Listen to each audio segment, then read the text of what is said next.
the only individual, ma'am? Is this the only individual? It's the last thing any Security Forces airman wants to hear. There's an active shooter on the installation, and people's lives are in danger. There was an active shooter inside of a finance building, and security forces responded, and I mean, all we had to do was neutralize the threat. All they were told was there was gunshots inside the building. Once there's gunshots heard, we're moving in, we're not waiting. Thankfully for the Spangdahlem Air Base community, this was just an exercise.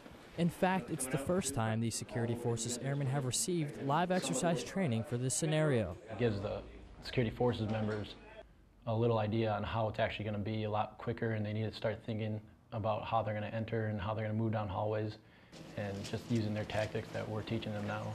Instead of, freezing or setting up a cordon like we're used to, now we're actually going in, we're neutralizing the threat to save as many lives as possible. The purpose of the training is clear: to save lives. And as Sergeant Fagan says, the threat of a similar incident occurring is all too real. We've had many incidences on base: Holloman, Eglin, Fairchild, Fort Hood just recently, and then you have Columbine and Virginia Tech, things like that.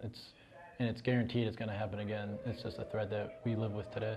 So if you're curious if the Spangdahlem Security Forces Squadron is ready to take on an active shooter, Sergeant Fagan sums it up best. You should always realize that once you put the badge on, you wear the beret, that this could be your last day. But you have to realize also that you're there to save lives. But when that call comes over the radio, you have to put your game face on and get in there. Staff Sergeant Alex Farver, Spangdahlem Air Base, Germany.